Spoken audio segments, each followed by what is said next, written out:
Hey, what's going on, everybody? Welcome back to String Music Archery. I'm Greg.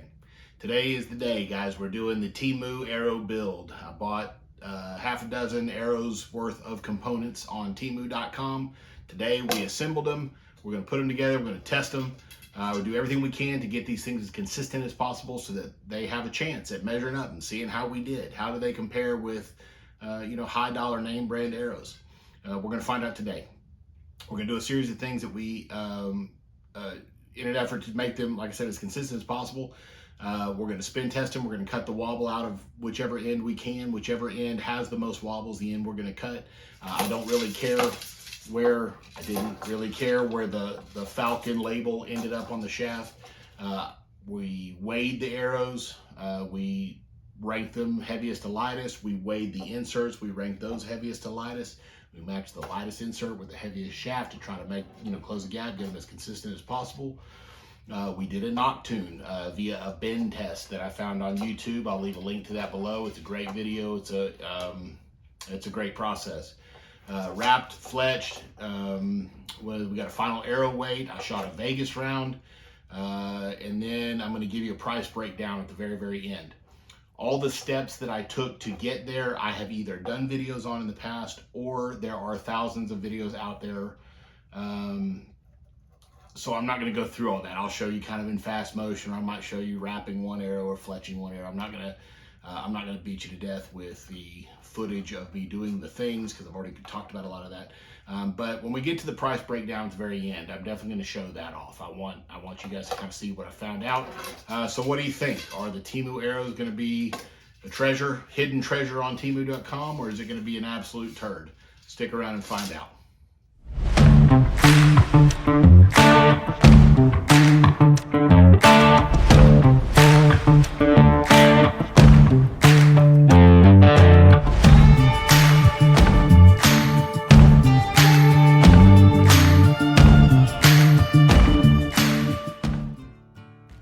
Okay, guys, here's arrow one.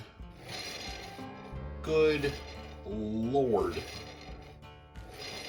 Not exactly a straight arrow. Let's look at the other side. I mean, that ain't great, but my God, that first side. So I think we're cutting off of this end.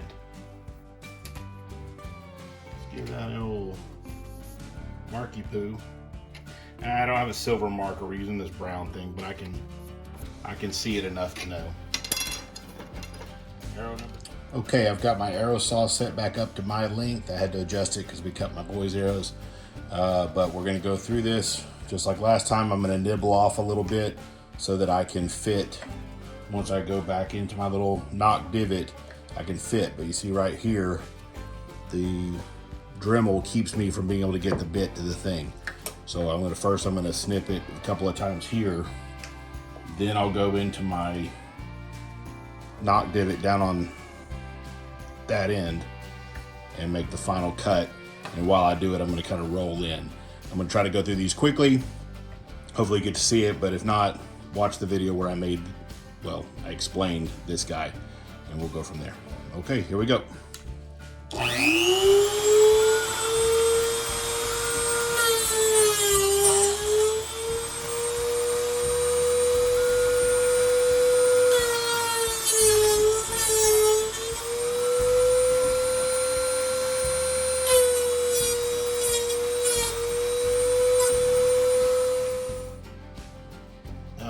Now we're going to square both ends of the arrow. I had to take the nocks out, obviously, to do this.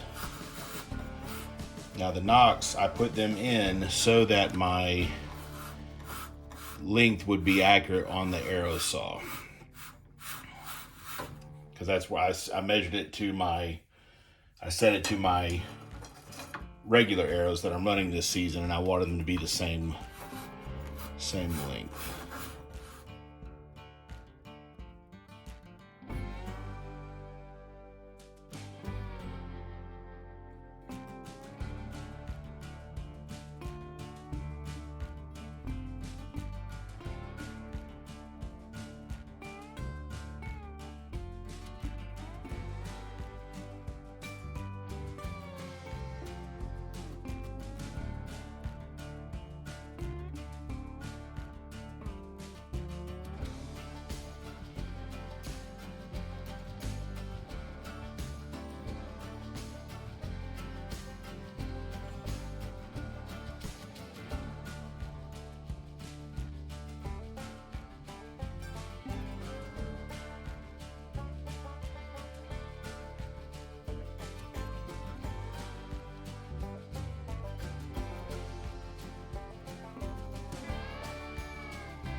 side, flexing that way. Should flex back this way. It seems like it's flexing at the bottom of the word falcon. Push it straight out towards me. So if I turn it in like this, it should flex back towards the pipe. Pretty close. Okay. So I'm going to go ahead and mark this one.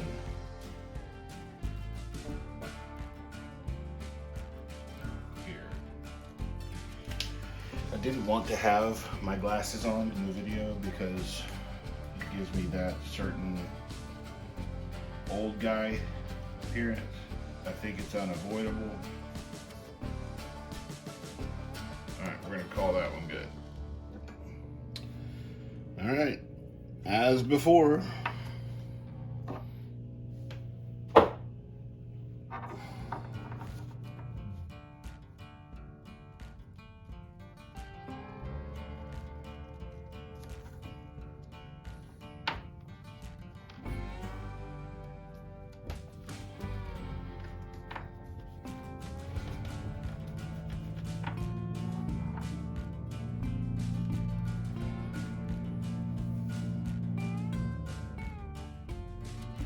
Okay guys, I was going to show you this in another video, so I really considered making another video about this, but I'm not a welder. I have a welder. I'm not even that good of a grinder, so I can stick metal together, but so-so. What I did though is I welded up this metal frame, put it on some hinges with a paper roll. I kind of fabbed these little arms, put it on a paper roll. What I wanted was something that I could doodle on to, you know, design. I like to build stuff and whatever. And I wanted to kind of draw my design out on something here on the wall, and I just have kind of a disposable, you know, drawing board. You know, back to the drawing board, right? But I thought it'd be cool if I flopped it around to also have a paper tuner. So I hung this on the wall in such a way that I know that as long as I hit that paper, I'm going to hit my target back behind it. I know how far my target is from this opening and so on. So anyway, this is what we're going to use, but I thought I'd show it off without boring you with another video. All right, here we go.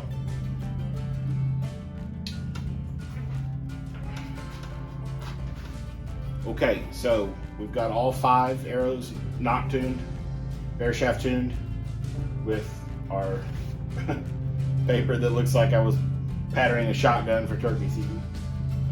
That number 2 arrow, I don't know why, it just took forever. It was wobbly. I did put it on the spinner, but I eventually got something close to a bullet hole, so we're gonna call it good. Next step is fletching. I'm gonna fletch these arrows. Anyway, we're gonna fletch them and see where we are. I'm gonna do a 4 fletch. There is a helical or an offset. See, ultimately, I think the goal is to get to, I'm gonna shoot like a Vegas round from 20 yards and see what I get. I'm not a great archer. I have not ever shot a 300. In fact, far from it. I think my best is 290 something, 292 maybe. So if I get anywhere close to, you know, 280, 285, I'm pretty happy with these arrows. So anyway, let's see. Next is fletching. Thanks for watching. Here we come.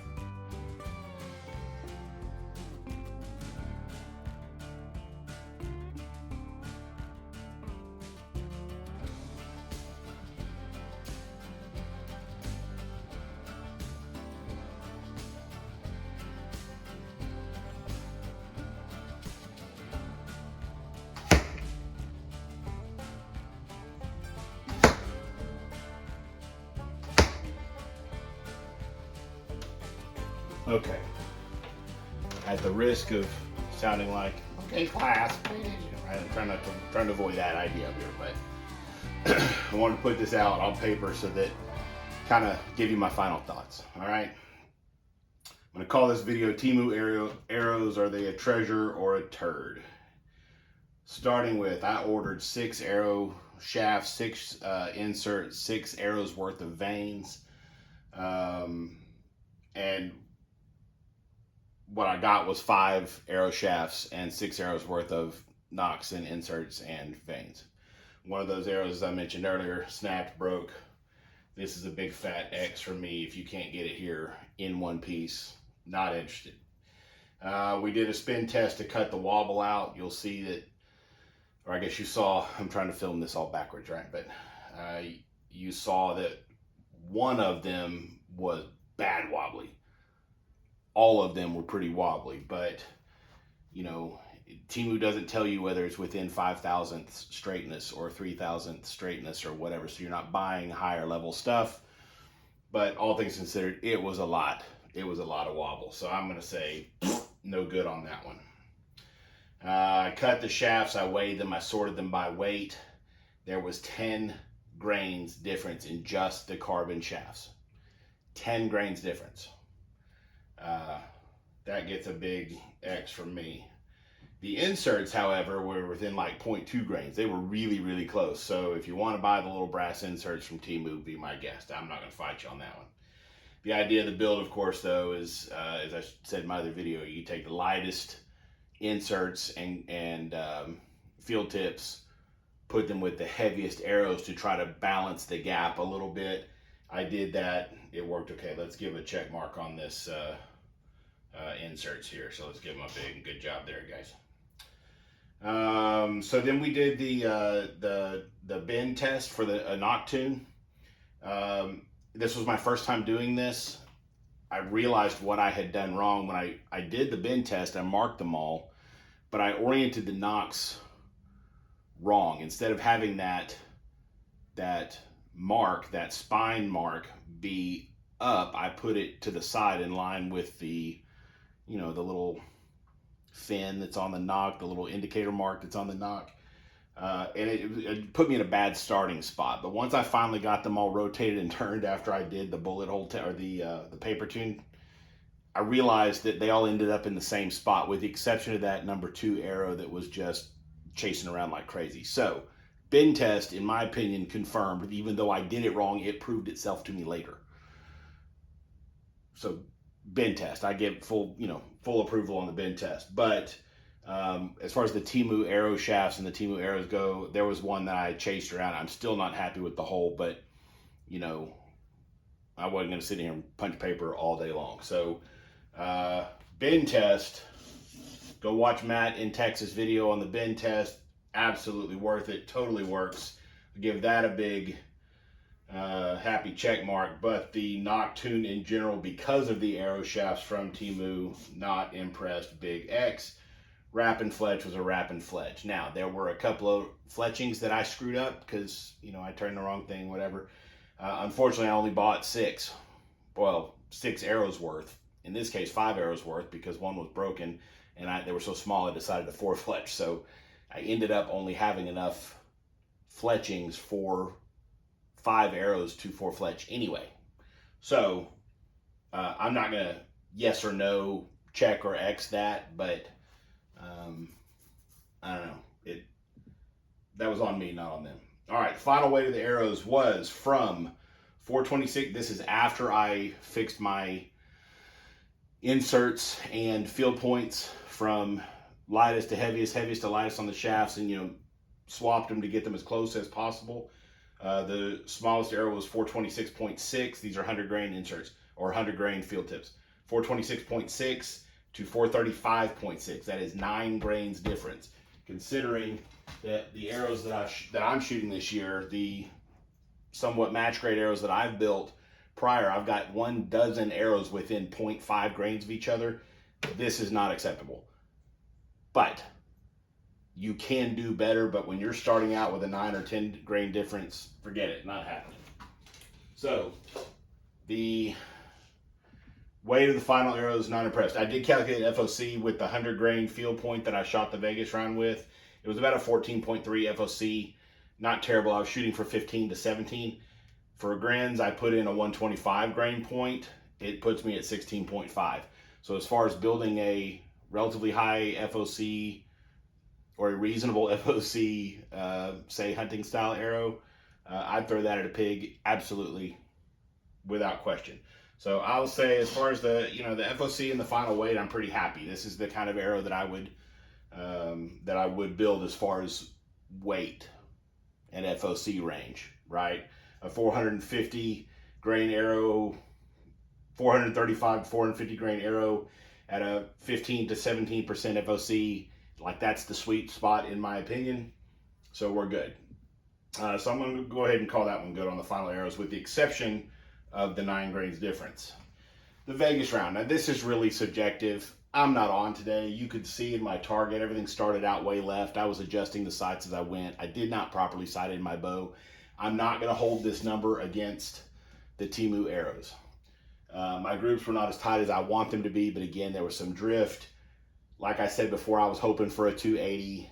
The 6X count probably doesn't matter in this case, but I don't think we're breaking any ties at 276. But was I happy with it? No. If I shot it again right now that I've got the bow tuned, or the bow sighted to those arrows, I probably would score higher. I would almost be willing to bet that I would, I could probably get another, looking at that target, I bet I could get another 10 to 15 points. So if I were checking or Xing this, I would probably give it a check mark, but I don't think it matters, other than to show that, yeah, they made it, they survived. I'm not scared of the arrows as I was when I first opened them up and I had a broken one. Okay, the price breakdown, because this is what it all mattered. This is what it all came to. I paid $32.85 to TEMU arrow shafts, inserts, fletchings, glue. I used my own field points. That was for 6 arrows.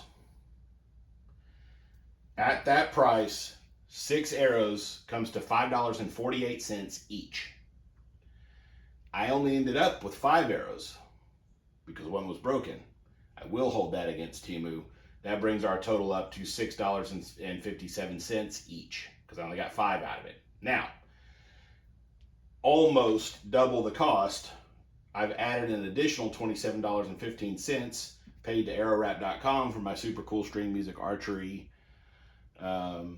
custom arrow wraps. Adding that total to it divided by 6 brings me to $9.98 each. The 5 arrows that I actually got, $11.98 each. Now, these are not bad numbers, but this is not the kind of price that you want if you're buying what appears to be the cheapest arrow on the planet, right? I'm looking for, the diamond in the rough. I'm looking for the treasure of TEMU that, I could pay next to nothing, get decent arrows out of it for very little price. Have I done that? Maybe. But Lancaster.com, go to your local pro shop, go to an actual archery shop. You can find arrows as cheap as $55, give or take, a dozen. Matt in Texas, again, the Ben Test guy, he's building some gold tip warriors, I believe. He's doing a build right now. Again, give him a like, give him a follow. The guy that has great content. But he found arrows that were somewhere in this neighborhood. $55 per dozen. That's not $32 for 6. $55 a dozen plus veins. And I didn't factor in glue and inserts. But still, just for those 2 things, you're looking at $6.25 each. So the total here is $75 divided by 12. $6.25 each is cheaper than the TEMU arrows. So if you add the custom wraps from arrowwrap.com, please go do that because they're awesome. You get $8.58 an arrow. Still cheaper than TEMU. So you're buying quality arrows, still budget arrows, getting them cheaper than what I expected to get from TEMU.com. This is absolutely your best option, or better, certainly a much better option if you're going to buy. If you're looking for budget arrows, you can buy them from Lancaster or your local pro shop cheaper than what you can buy these absolute turds on TEMU.com. Now, I'm calling it, these are turd arrows. 10 grain, this is the big thing. 10 grains difference is not acceptable. They don't break when I shoot them. Great. The spine, yes, I think the 300 is somewhat accurate. They seem to shoot okay out of my bow. 10 grains difference for 6 arrows or for 5 arrows is just unacceptable. Go do this. If you're looking for budget arrows, go buy the gold tip warriors. Go buy whatever go to Lancaster, sort them by lowest price to high price. You'll get into this $55 range for a dozen arrows, not a half dozen. You can easily build these arrows cheaper than this, especially if you don't go with the badass arrowwrap.com arrows. I swear to God, they're not paying me. Anyway, so for just for the sake of showing a comparison, I know that what a lot of us are running are the best arrows that we can buy. In my case, this year I did the XVs, the RIP XVs. These for what'd I pay? I bought the inserts and the shafts. I think that was it. The inserts and the shafts I got for $242. That did not include the vanes. $242 for the dozen plus the inserts, and then that came to, with the arrow wrap, the custom wrap, that came to $22.50 each for these arrows. Now, obviously, if I break one, lose one, $22.50 a piece hurts a lot more than this, but I wanted a 5 or half a grain difference in these, and I wanted to build a good, tack style arrow. I'm very proud of what I did. I'm not upset about this price. I feel like I got what I paid for. But if I were building budget, I would still stick with the quality brand. Go Black Eagle, go Carbon Express, go, I don't care who you go, stay off of TEMU. Guys, thank you for watching. I picked up some subscribers lately. I really appreciate that. I can't tell you, though I've said it 1,000 times, this is really fun for me. I enjoy doing this. The more of you that are watching, the more of you that are liking, the more of you that are commenting, it makes it worthwhile. I'm having fun. I hope you guys are too. Thank you a lot. Keep shooting. Please contact me with any questions or comments. You don't like my math, whatever, please, I want to hear about it. Give me a thumbs up, give me a subscribe, share it if you know any other archery nerds. That's it.